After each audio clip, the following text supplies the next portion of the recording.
Hello, you wonderful people, and welcome to another episode of Not Too Comic Book. This being a show where I talk about TV shows that are adaptations of comic books. For today's episode, I'm going to talk about the latest episode of The Flash, as well as the latest episode of Legends of Tomorrow.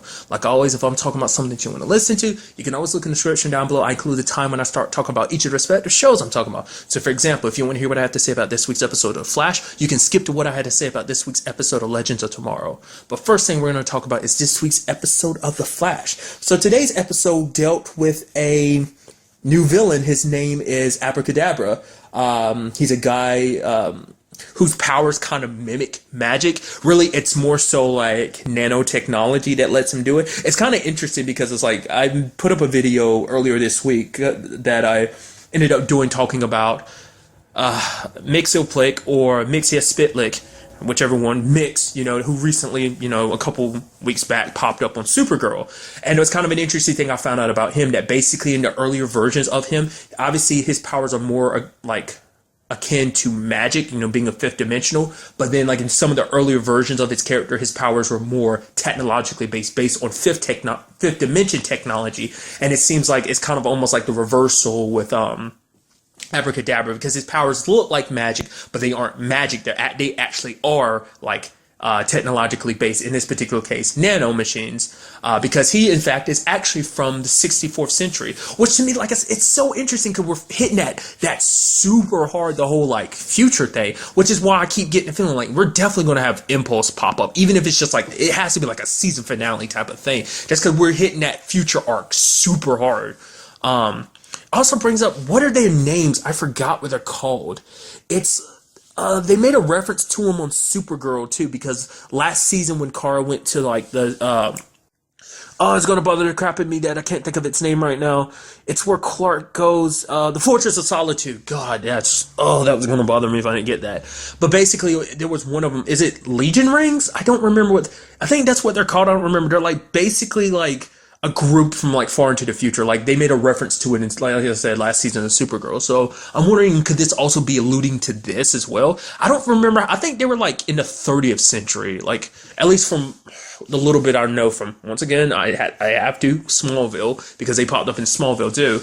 I think that's where they're from. They're like the 30th century or something like that. So this guy's even further beyond that. But it puts him in a very interesting situation in this episode, because this dude is a killer. He's killed a lot of people and hurt a lot of people, because basically he's been jumping from world to world collecting technology. It seems like basically his story is basically the same as Eobard. He wants to get back to his original time, but he's stuck here in this particular time and trying to find his way back home. So he's jumped from world to all these different places to get the technology he needs.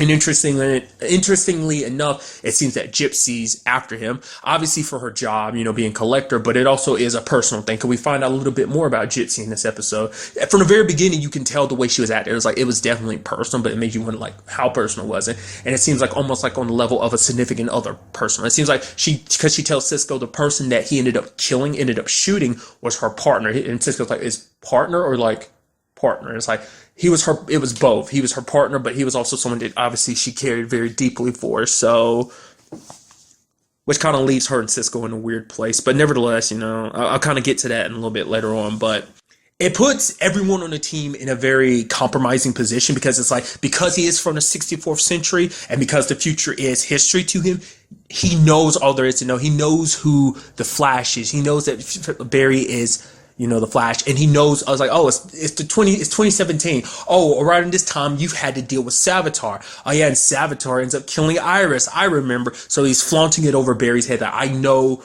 who Savitar's real identity is, and it's like he wants to be free, or he will. If they let him go, he'll tell them the truth. He'll tell them Savitar's identity, because if he goes with Gypsy, if she takes him, because he's going to go back to Earth, was it 19? And he's going to face punishment, and that be death for all the people he's hurt. He even killed some people here on Earth 1.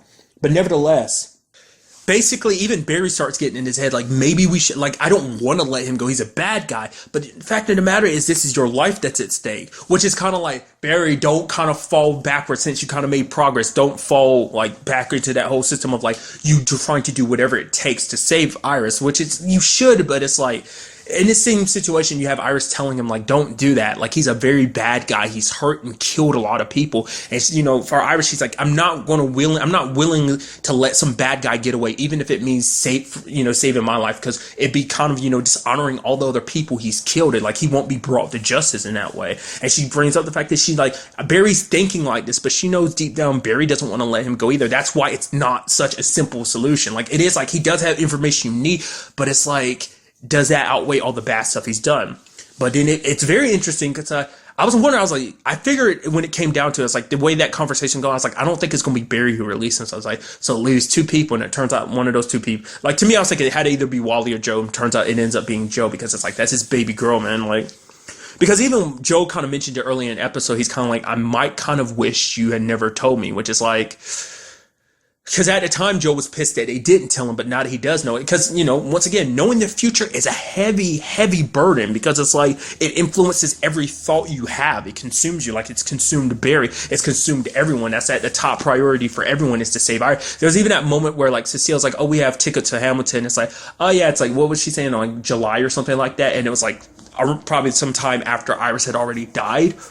And it's just like everyone at the table was kind of like stricken back, and she's like, "Well, was that not good?" And it's like, Barry's like, "No, it's good, it's fine, we'll all be there." And it's like, it's just another situation that kind of like, I think for a second they can sit there and enjoy each other's company and have fun, but then like the reality sinks in, like Iris, it's possibly going to die. And now at this point they've kind of labeled it. It's like she's got like 2 months left for them to try and figure out a way to save her. So. But when Joe lets him go, it doesn't work out the way they think it's going to, and he gets away.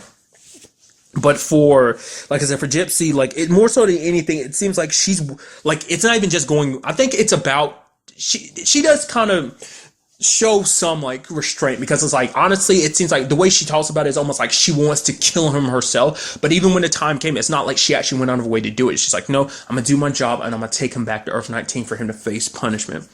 I love that chase, that when he's in the ship and everyone's working together. Barry killed it, though. Like, you see the moment Barry's running, and then, like, the lightning kind of flashes in his eye. He gets even faster, runs out the building, jump, phases through the ship, grabs him, phases again, and they land outside. I was like, dude, that was sick. But it just, in that one moment, like, we got to stop him, or, he's going to be gone forever. But then, like, to me, that's like Barry kind of picking up speed. So to me, that already shows the future is changing, because Barry is getting faster.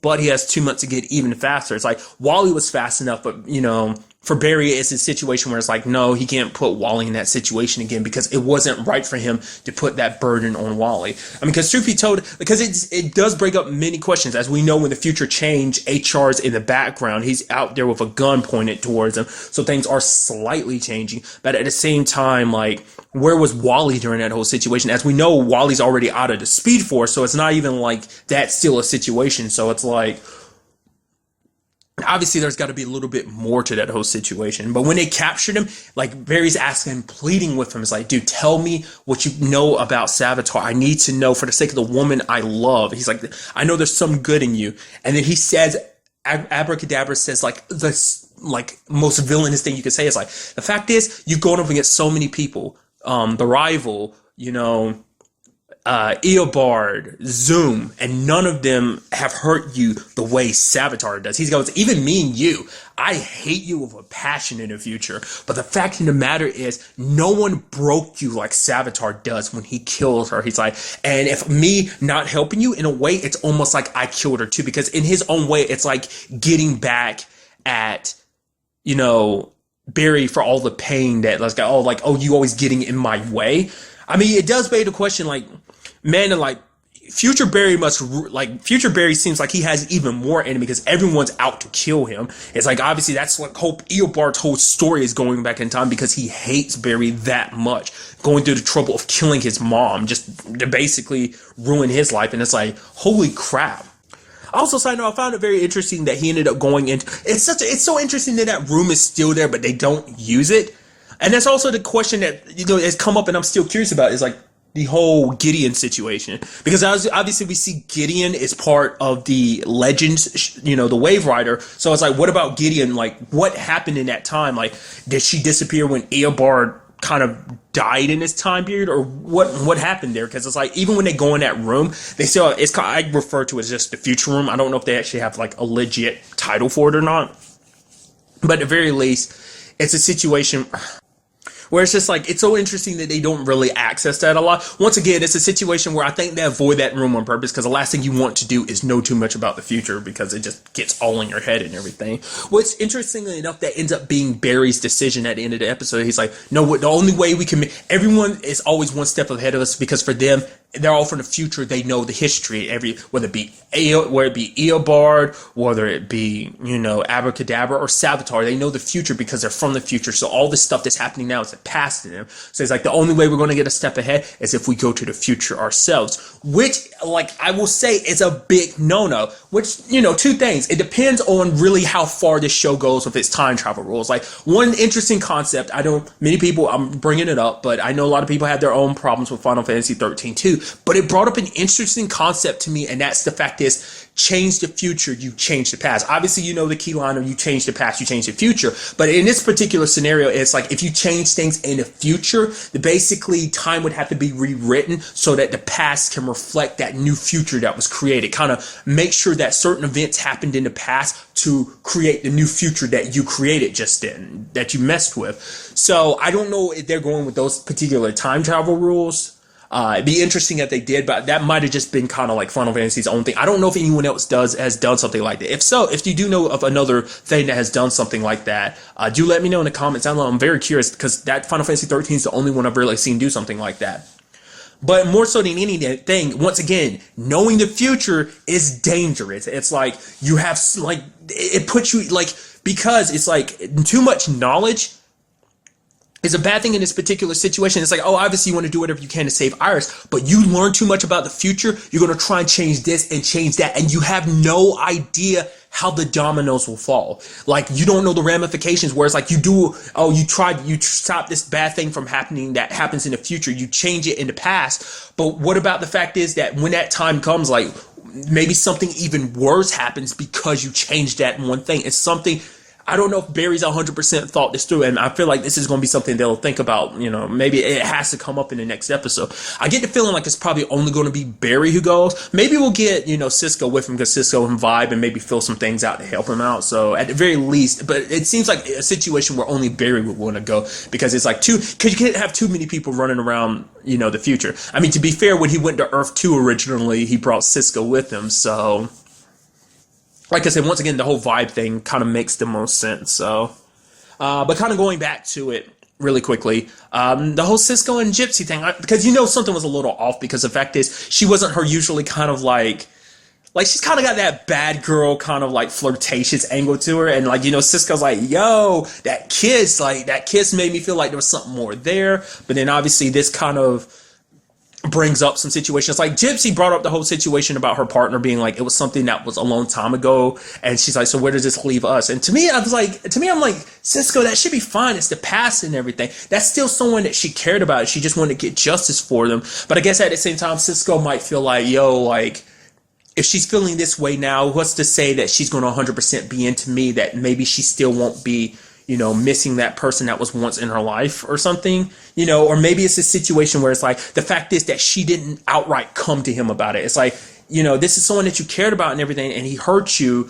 So why did you not tell me or open up to me about it? Maybe that's kind of another situation, kind of slightly similar to the whole Maggie and Alex situation from this week's episode of Supergirl. Maybe that's no only correlation, because I feel like you guys gel really well, because even Cisco makes a joke about it. He's like, literally, what are the chances of, like, if me and the person that I kind of have feelings for, who literally has the same abilities as me, it's like, what are the chances that we meet and we kind of click? If we can't make it work, then like, what's love? There's no hope for anyone when it comes to love type of situation. So, but it brought up a very interesting thing, because it's like, once again, Joe made the mistake of doing this, because it's like, it's a situation where he's not thinking rationally. For Joe, he doesn't have super speed. He doesn't know what way he can help his daughter. So this was an opportunity presented that was like, I have to do it. Because for him, he brought it up to Gypsy, because Gypsy was all up in his face about it. Like, it's a situation where it's like, hey, this is my daughter's life. There are two things to me. As a cop, I uphold the law, and then also my other job is protecting my family. Which one comes first? Protecting my family, hands down. It will always come first. But obviously, once again, you know, Gypsy's side of things, it's like she lost someone important to her, so she gets where he's coming from. But at the same time, like, in a sense, you could also look at it being like, it's very selfish for Joe to have done what he did, because the fact is, you put other people's lives in danger for the sake of trying to save Iris. I mean, because it almost put Caitlyn's life in danger, because she ended up getting hurt because of Abra Kadabra. So I wonder, I mean, he is being sent to Earth 19 to his death, to be sentenced to death. So I wonder, is this necessarily the last? I kind of feel like Gypsy wouldn't let him get the opportunity to get away. Which, really quickly, I didn't bring it up earlier, but I like the way his powers work. Just literally, like I said, he kind of reminds me of Mixile. His powers kind of act like a means of just like reworking like reality, because at one moment he ends up filling a tank with water, kind of teleporting all over the place, turning Joe's gun into like a squirt gun, basically, because when he pulls the trigger, just water comes out. And then there was that card trick he did when Barry Jack dashed at him. He threw all those cards up, and it was sick. It was in slow motion. You had Barry dashing past him, and when by the time he got up to Abra Kadabra, he had been like swept away by all those cards and stuff like that. So something like that. It's just, I like the way his powers work, but like I said, this very heavily reminds me of Mix, just on a different level, but nevertheless. But getting back to it, it's the whole Caitlyn situation. That was pretty brutal. Like how, like, obviously she had shrapnel, and she's like, okay, it's like, well, we could always take your necklace off and make it so that you turn into Killer Frost. That way you heal, because that kind of flows over her power. She's like, no. Even blatantly says, I would rather die than turn back into Killer Frost. So she has Julian, she stays awake, and she has Julian start pulling out the shrapnel, and it's like, and you see everyone kind of squirming. You see Cisco, and you see Barry just kind of like, oh man, especially because her and Julian are kind of in that state right now, because Julian hasn't forgiven her for keeping that piece of the Philosopher's Stone. Cisco, obviously, you know, him and the rest of the team understand. They forgave her, because it's like, yeah, you want to get rid of your powers. You don't want to be Killer Frost anymore, because her having meta powers is very different from everyone else. It's because everyone else has a fine, okay side with them having powers, but in her particular case, it turns her into a villain having her powers. Like, her darker side, it freezes her heart, freezes her like compassion and stuff, and turns her just into not caring. So everyone can understand why you want to get rid of that side, especially you don't want to, you know, especially put your friends in danger. And it seemed like she was okay until the end of the episode, when she basically dies, and like Julian's like, I'm not about to let her die, especially like when it was all said and done. It's like, you know, kind of like, you know, forgiving her. And it's like, the fact is, she was willing to put her life in my hand because she trusts me. Why I should be able to do the same? Because, you know, understanding why she did it. And it's like, he understands, you know. Obviously it just leaves a sour taste in his mouth, because it's like what that stone did to him, making him, you know, alchemy, and what he did to other people with it. So, but he removes the necklace, and she ends up turning into Killer Frost at the end of the episode, which I really like that effect of when she immediately transformed, like a puff of like icy air pops up and knocks everyone back, and then it like reforms into her. I was like, dude, that looks so badass. Which now it seems like we're setting forward into that future that Cisco vibe with, was him versus Caitlyn. Because there might not be any, because there probably will be a point where there is no going back for her. Because like once her powers emerge long enough, there probably won't be any suppressing them anymore. So it's like, after waking as Killer Frost, it seems like she just went full blown, like attacking everybody. So it's such a shame, dude, because it's like, you know, because Caitlyn, because even Cisco was like, Caitlyn she wouldn't want us to do that. But like Julian's like, I don't care. Like, this will save her life, so I don't care. So, which Cisco would do the same thing too, but it's kind of a gray area situation. So it's kind of sad. Like I said, it's just like one nice loving moment, and then all of a sudden just everything falls apart. I was kind of, I was actually surprised, dude. I was like, okay. It's like, no, I was really surprised. Like, man, they got past it. I was like, I was so certain she was going to have to turn her into Killer Frost, and that turned to an issue. It's like, nope, they resolved it without having her turn into Killer Frost. And then that ending thing came, I was like, oh man, now they're doing it now. And then they brought up the whole HR situation. I'm like, oh, I was like, thank you. Because I was literally thinking that like most of the way through the episode. I was like, you know who I haven't seen lately? Where the heck is HR this entire time? Apparently he's been out of town or whatever. Apparently for 2 days or whatever. Which you had that moment where Cisco was like, just tell us where you go next time. And he's like, oh, you care about me. He's like, shut up. No, I don't. Which Caitlyn was, you were worried about him. Weren't you? She's like, yeah, but just don't tell him about that. So that was kind of awfully sweet. I guess because with the situation where everything's going down, it's like you don't, especially being who Savitar is, you don't want him to be, you don't want to be a situation where he picked like him off or something without them realizing it. So very good episode. And I'm very interested to see, especially like I said, the whole Barry going to the future thing. Very interested to see what's going forward about that. And also like finding out who Savitar really is. Like, where did his time start? I'm curious. Because as we know, he is the first speedster. Obviously, he's traveled to the future and stuff like that. It is kind of interesting, like, the consequences don't matter to, like, I mean, because they're villains, so it don't matter to him. Like, Eobard, like, doing what he's doing. Like, obviously, he covered his track so that, time rapes as well as... I mean, I feel like the Speed Force already knows what he was up to. Granted, once again, I'll reiterate it. It seems like the Speed Force is very neutral, which it confuses me even more when it seems like it pushes Barry because it knows the great destiny that Barry has, so it wants him to be on the right path, so it helps him, kind of nudges him in the right direction. Whether he's 100% realizing it or not, like it's testing him, but only because it knows what he's fully capable of and is trying to make sure that he's on the right road to it. So I'm very curious to see, like, because we are going to the future, does this mean we might be crossing paths with older Barry? Because there is a Barry from, what was it, like 2057? I feel like that's, that popped up in Legends of Tomorrow. He's the one that warned Rip about the war that was coming. So this might have to do with Savitar. I thought it 100% had to do with what they were doing on Legends, which it might be a combination of the two for all I know. But at very least, it's like, it seems like that might be the case, especially because Savitar kind of has his own cult following. And I'm sure with Killer Frost joining the fray now, that can only mean... I'd only assume that she's going to join him. I mean, she's probably going to do her own thing. But like I said, that whole fight between her and Cisco, it seems like that might be kind of where everything's leading to, like an all-out war. After Savitar gets his own army, like, Barry has to build his own to fight him back. Because what was her name? Magenta, because obviously she's kind of settled with her powers, as well as get Gypsy, maybe get some Jay Garrett, get Jesse, got Wally. Like, there's a lot of people he can have on his side. There's also that other dude, too, I can't remember his name. He was a bad guy originally, but when Barry came back in season 2, trying to get faster by learning from Eobard. And that always trips me out that they still refer to him as Evil Wells, because I guess for them they knew him as Wells, so that's why they always, because it's like they know he's Eobard, but for some reason they always refer to him as Evil Wells. It's like, oh, he stole that thing that Evil Wells was trying to use to get back. It's like, no, he wasn't even Wells in the first place, but I guess it's easier to refer to him as that because everyone else in the team knew him as Wells, never really got... The only person that on the show who really knows him as Eobard is Barry, because he's met him as Eobard and knew him as Eobard, especially during the whole Flashpoint situation. So I'm guessing that's what that's about. So I'm very curious to see, like,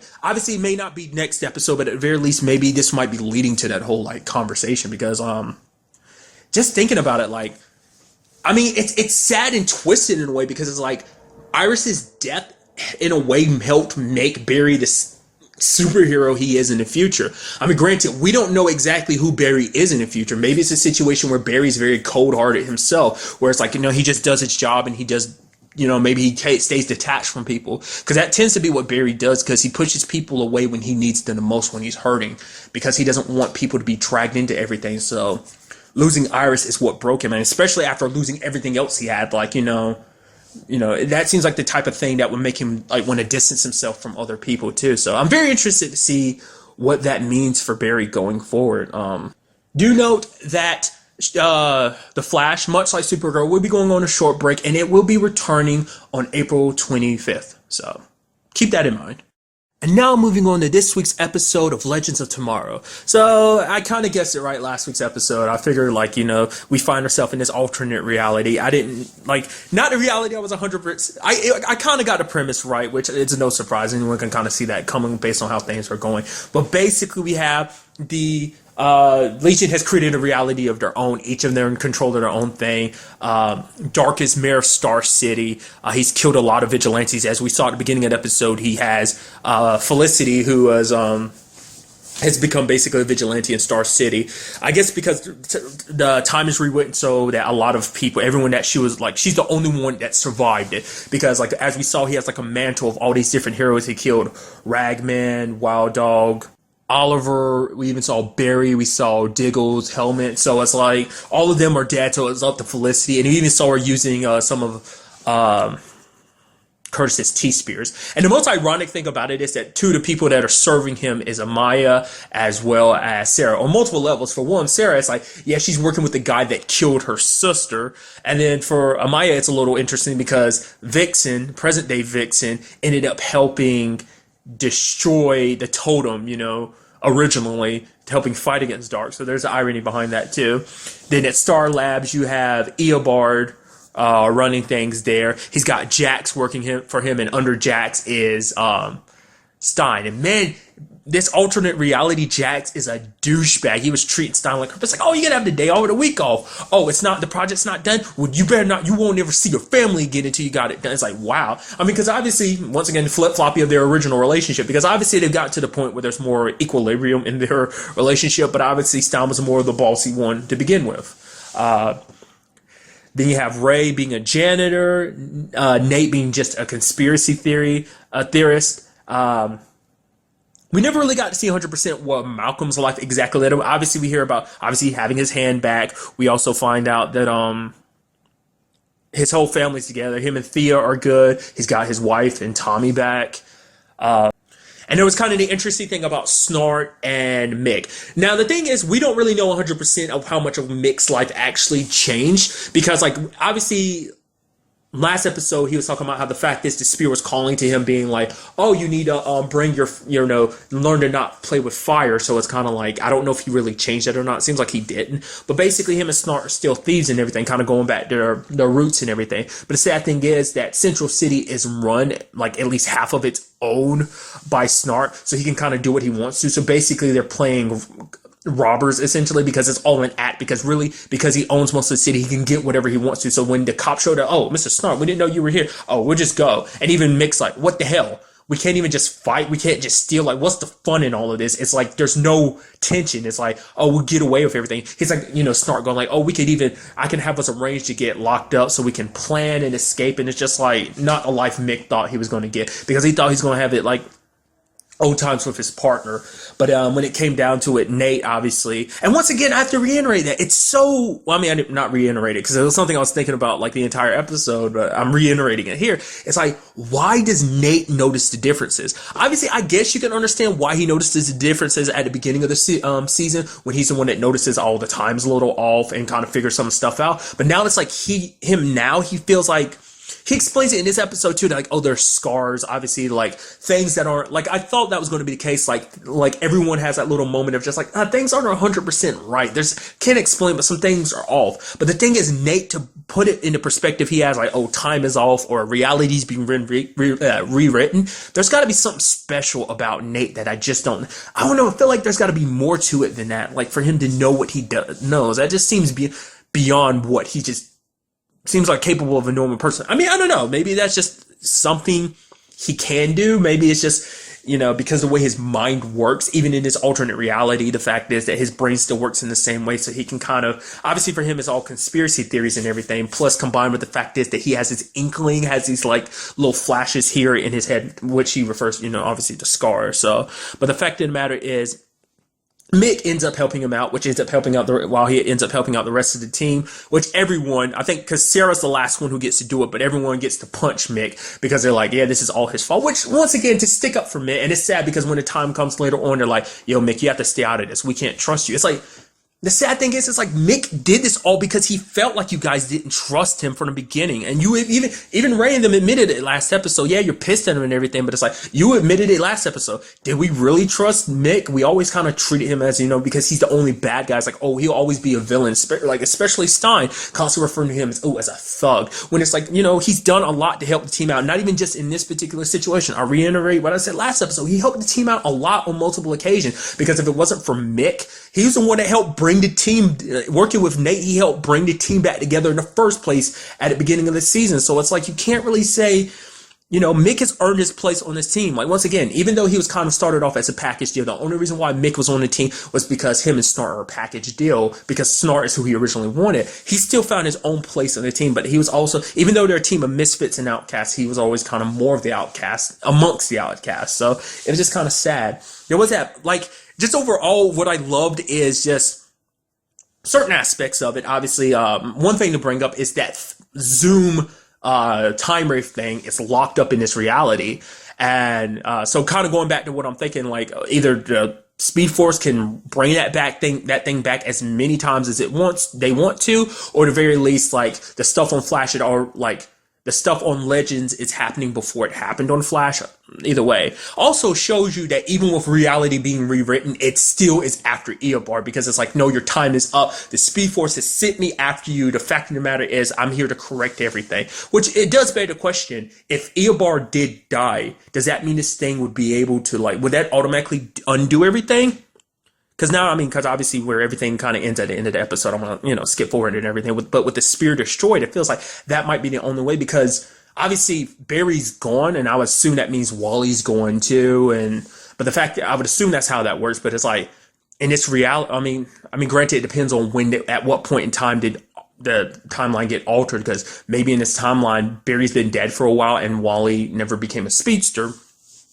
But the situation is, I feel like the only option for them is, would killing Eobard set all this right? So the only option for them would be to release that thing. Is kind of where my mindset's at right now. Well, currently they're thinking we can time travel, go back to that point in time when we got the spear to make sure that the Legion never gets it. That's the only way we kind of undo everything. Which is, Jax brings up, the whole paradox thing of we can't go back to a point in time that we've already interfered with, because it'd be interfering with our own timeline. We might bump into ourselves. Paradox situation, timeline collapses upon itself, basically destroying all space and time. Is kind of where my mind usually go when the word paradox is kind of thrown out there. So just overall, that there was also little moments here and there. The fact is, when Eobard was like, you know what makes me so infuriated about this situation? This means I have to admit that Malcolm was right, because Malcolm from the beginning was like, are you an idiot keeping the Legends around? Even if, put them in these positions, got them being your lackeys or whatever, it's not a smart thing to do. We might as well erase them. And it's like, Eobard didn't want to listen. He's like, do you know how infuriating it is? I have to admit that Malcolm Merlin was right. You even had this moment where Ray kind of looked to the side wait, what? And there's funny moments in the episode, when Nate knocks Eobard back with a spear. Now it's kind of he's dashing over and just bam, knocked him back like a baseball. And then him and Dark are looking at you laughing almost high-fived and everything. I was like, that's like I said, even the villains in the show kind of get their moments, because it's because Dark had his own monologue thing, and then Snart's really? A monologue at this point in time? And then Sarah and Amaya ended up getting away, and then Merlin's don't worry, I'll admit to you, Dark, it was that was a pretty good bad guy monologue. And it's just I love that whole situation. But like I said, that seems like the only option, because none of them can actually. I'm surprised none of them actually went to it in this episode. But it's that thing is the only thing fast enough to go against Eobard. It's the only thing he's scared of, especially because Barry's no longer around. There's no one around that can keep up with him. And we also had the fact is that one of the smartest people in the team. Obviously, they still got Ray, but the fact is one of the other smartest people in the team, Stein, is no longer with them, because he never got his memories back. He's just as he's gonna keep his distance from Jack, because Jax was such an asshole to him. It's oh yeah, Jax bullied him and pushed him. So it's just so interesting that see their personalities just kind of rewritten like that and stuff like that. I just find it fascinating. But what's even interesting is the fact is that you see out of anyone, Amaya was the only one that was all said and done when Mick finally got the spear again. Amaya's I don't care what anyone else thinks. I believe in you, Mick, because she's always bullied him. When she met him first, obviously it's obviously he was the first person she went after, because she's oh, he's a bad guy. So obviously he's the one that killed, Rex. But then, spending some time with him, she realizes no, the fact of the matter is you're a good guy, whether you want to admit it or not. You try to be this bad guy, but deep down you are a good guy, which Mick is. If he wasn't a good guy, he didn't. He cares about them, because he's the one that convinced the Legion not to wipe them out in the first place. But for him, he argues it's oh, I'm nobody's dog. It's mainly he doesn't want to admit it, because the fact of the matter is he liked being with his friends. He didn't want to put his friends' life in danger. He didn't want to let them down again, because even he admitted this is all a big mistake. So like I said, it's just sad that the team it seems like they're kind of easing him back into it. It seems like they are a little hesitant, but this kind of situation seems like it might have pushed him to be more accepting of him, especially when Amaya gets killed by, and not just by anybody, but Snart. He freezes and shatters her, and you see Mick get pissed, but Mick can't bring himself to kill Snart, because no matter how much him and Snart are on different sides, that's still his best friend. That's still someone he cares about, that he's happy to have back, and he can't be the one that kind of put him down. Might not have a choice next episode, but still, like, he just couldn't bring himself to do it, and then it pisses Mick off because Mick did care for Maya because she put so much faith in him and believed in him, and now it's like she's gone now, so...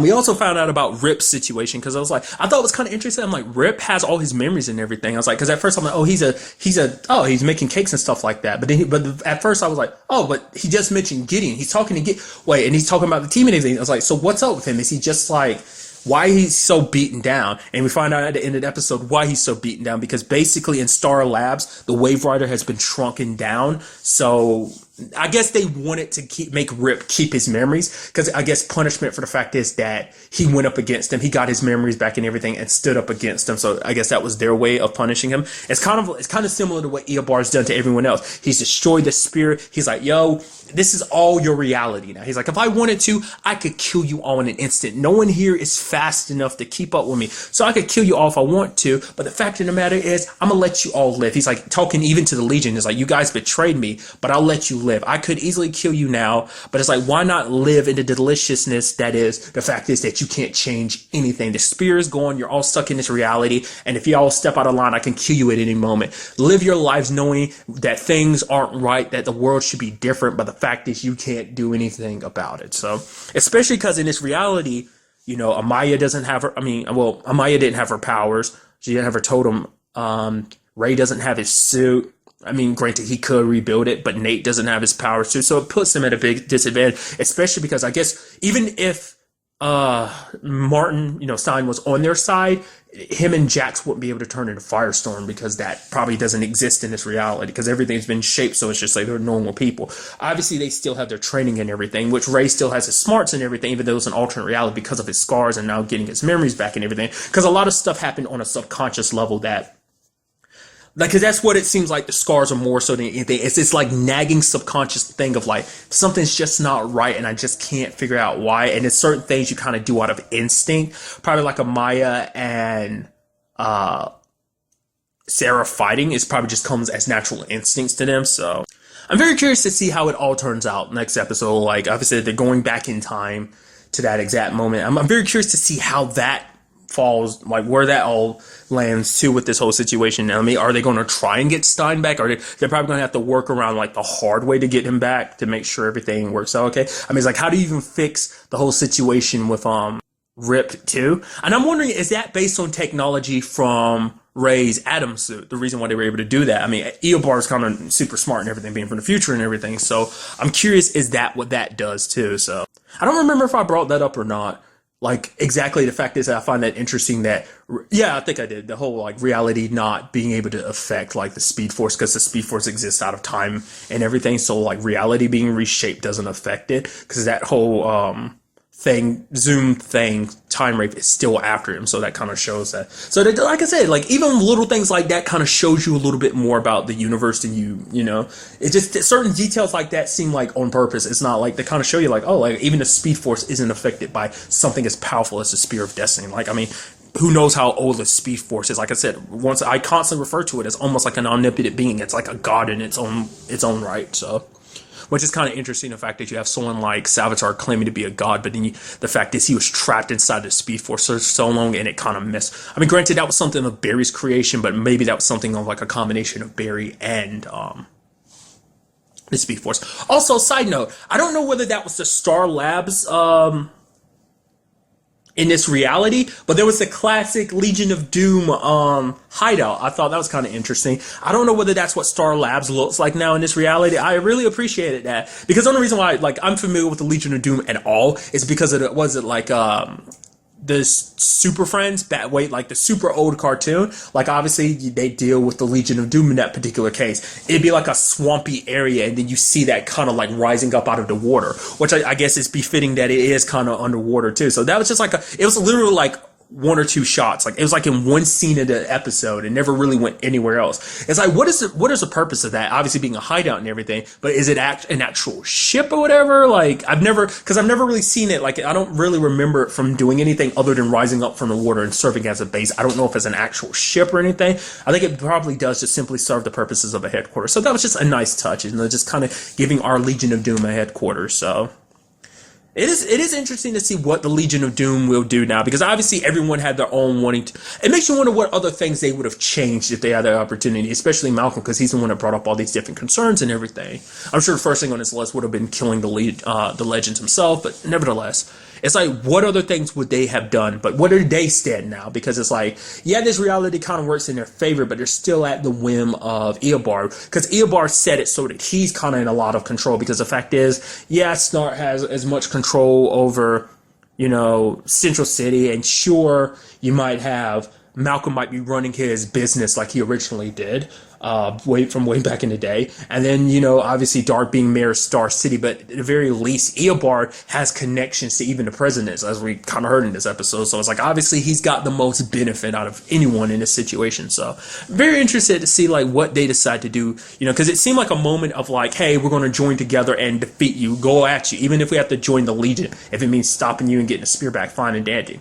Which is like legitimately was not expecting the episode to end the way it did. I was like, oh, Amaya's about to fix it, and then Snart froze her. I was like, it's a situation where I was like, I'm so sure that the team was going to fix it. But at the same time, I'm like, maybe at the last second when Eobard's dropping it in there, we're going to have Rip show up in time. But it's like, seeing his predicament, obviously he wouldn't be able to show up in time to help. But it was just kind of like, it caught me by surprise. I was like so sure it was going to end very well. I was like, oh, everything's going to be back to normal. It's like, no, everything's not back to normal, and Amaya's dead. So there's that. So a real kick in the teeth moment. So overall, very, very good episode, and I'm very interested to see what goes down next episode. It does seem like, I looked it up because I missed the episode, so like I had to go back and rewatch it later, but it seems like there will be an episode next week, because I was wondering what this meant going forward with iZombie coming back next week. So it seems like iZombie is going to be taking Legend of Tomorrow's spot, and Legends of Tomorrow is going to be taking the Flash's spot. I can only assume, because obviously Supergirl and the Flash are taking a break, so I'm assuming Arrow is too. So what I'm assuming is they're going to finish out the rest of the Legends of Tomorrow season, and when it's time for the Flash to come back, obviously the week before that would be the season finale. Only thing I can assume, which is kind of interesting because I thought they were all going to end around the same time, which, I mean, last season, the only ones that ended like exactly like the same week was the Flash and Arrow. So, but that's what I guess, because I think this season is naturally a little shorter than the rest of them anyway, because I think this one's only going to be like 20 episodes, maybe. It's a little less because I'm sure Supergirl, Flash, and Arrow are all going to be 23 episodes. That's roughly their usual length. So, just kind of wanted to add that there at the end of it for you who might be curious about that, because I was curious about it. Because I was like, yeah, Zombie's coming back on the Tuesdays, but what does that mean? Obviously, I knew Flash would be taking a break, but I can only assume that's what it is. But really, that's all I want to talk about in this episode. Till the next time we meet, be happy, be safe, live life to the fullest, and enjoy it. Good day and good